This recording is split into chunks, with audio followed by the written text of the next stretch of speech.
एकलव्य की कहानी महाभारत की सबसे करुणा भरी है, जहां एक तरफ एकलव्य की मेहनत और आत्मबल है और दूसरी तरफ जात पात और भेदभाव है। एकलव्य कोई राजकुमार नहीं था और न ही किसी बड़े खानदान का वारिस।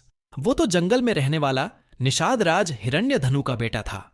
एक ऐसा बालक जिसे उस जमाने का समाज बस इसलिए नीचा मानता था क्योंकि वो क्षत्रिय नहीं था।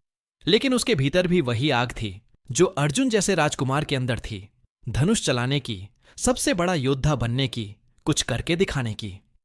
जब एकलव्य ने सुना कि गुरु द्रोणाचार्य हस्तिनापुर के राजकुमारों को धनुर्विद्या सिखा रहे हैं, तो वो सीधे उनके पास पहुंच गया। हाथ जोड़कर, नजरें झुकाकर बोला, गुरुदेव, मुझे भी तीर कमान चलाना सिखाइए। मैं भी एक अच्छा धनुर्धर बनना चाहता हूं। लेकिन गुरु द्रोणाचार्य ने उसकी आंखों में छुपा हुआ सपना नहीं देखा। उन्होंने उसकी जाति देखी, उसके कपड़े देखे और उसे यह कहकर लौटा दिया कि तू योग्य नहीं है। बस यहीं से वो कहानी शुरू होती है जो किसी स्कूल या गुरुकुल की नहीं थी। एकलव्य ने हार नहीं मानी। उसने कोई बहस नहीं की। वो चुपचाप जंगल चला गया और वहीं मिट्टी से गुरु द्रोण की एक मूर्ति बनाई, उसे ही गुरु मान लिया और अपने अभ्यास की शुरुआत की।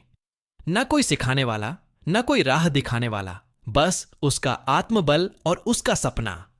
रोज अभ्यास करता, बारिश में, धूप में, भूखे प्यासे रहकर भी वो थककर भी नहीं रुका और कुछ ही समय में उसकी कला इतनी तीव्र हो गई कि वो अर्जुन से भी आगे निकल गया। फिर एक दिन वो पल आया जब हस्तिनापुर के राजकुमार जंगल में शिकार खेलने निकले और तब उन्होंने एक कुत्ता देखा जिसके मुंह में इतने बारीकी से तीर मारे गए कि उसके मुंह से खून की एक बूंद तक नहीं गिरी। सब दंग रह गए। अर्जुन और गुरु द्रोण दोनों हैरान थे कि इतनी सटीक धनुर्विद्या किसने हासिल कर ली है। तब वो ढूंढते ढूंढते एकलव्य के पास पहुंच गए। जब एकलव्य ने गुरु को देखा तो वह सिर झुकाकर खड़ा हो गया और विनम्रता से बोला, गुरुदेव प्रणाम। यह विद्या मैंने आपकी मूर्ति के सामने खड़े होकर अर्जित की है। आप ही मेरे गुरु हैं। यह सुनकर अर्जुन के भीतर का राजकुमार हिल गया, क्योंकि उसे तो यही बताया गया था कि वो द्रोण का सबसे प्रिय शिष्य है, सबसे श्रेष्ठ योद्धा है। अर्जुन ने द्रोण को टोक दिया, गुरुदेव, आपने तो मुझसे वादा किया था कि इस धरती पर कोई मुझसे बड़ा धनुर्धर नहीं होगा, तो फिर यह कौन है? द्रोण दो पार्ट में फंस गए।